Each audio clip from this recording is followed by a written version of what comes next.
Guys দেখতে পাচ্ছেন আমরা যে অটো চালাই, দেখতে পাচ্ছেন কিরকম কষ্ট অটোর মধ্যে, কিরকম ধুল দেখো।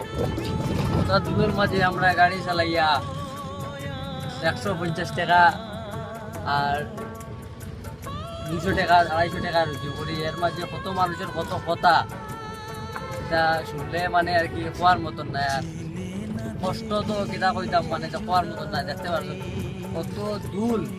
আর যারও অটো হয়ে গেছে এখন প্রায় বেজান অটো, বুঝছো না, প্যাসেঞ্জার নাই, একবারে প্যাসেঞ্জার নাই মার্কেটও। আর এটা হইতাম ভাই হল মানে অটো কোনো ভাই জবা দিয়া আজকে আমার লোয়ার 3 বছর ওর, আমি কিতা চাইয়া জানো নি। এখন আমি কোনো দিকে পাইলে জমা দিয়া আমি পাকতাম চাইয়া, মানে আর কোনো উপায় নাই জমা দিয়া পাকা ছাড়া। কি কন্ডিশন, সকালে বাড়ি আইছি 10টার সময় আর এখন বাজে 3:30, অ্যাক্টিভ মারিয়া ও ঘরে যাই আর, বুঝছো না নি।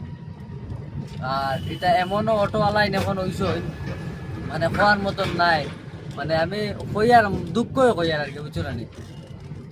আশা করি দেখো আমার ইনস্টলমেন্ট শেষ, এর লাগে আমার অত বেশি একটা চাপ নাই, বুঝছো না নি। ইনস্টলমেন্ট শেষ করতে গিয়ে আমার অত চাপ নাই, আমি যাই আর গিয়া করো। কিন্তু যারা যারা যে এখন পর্যন্ত নতুন নতুন গাড়ি লইতরা, তারা কিতা করবা আমি তো ওখান চিন্তা করি পাইয়েন না, যে কন্ডিশন মার্কেটর।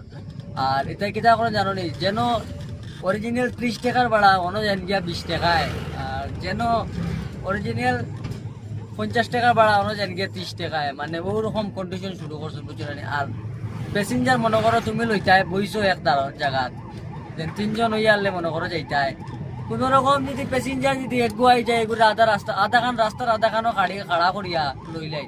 আজকে কিতা কই যাবে ভাই, পুলিশ অফিসারের গাড়ি মিডিলও খাড়া করিয়া, আর সামনে অটোওয়ালায় অটো প্যাসেঞ্জার উঠার একটা, মানে ওরকম কথা পাই। আমার আর করার কিছু নাই ভাই, আমিও আজকে তাই মনে হয় ইস্তিফা দিলেইতাম, গাড়ি জমা দিলেই আমি করো নিয়া আর পারছি না।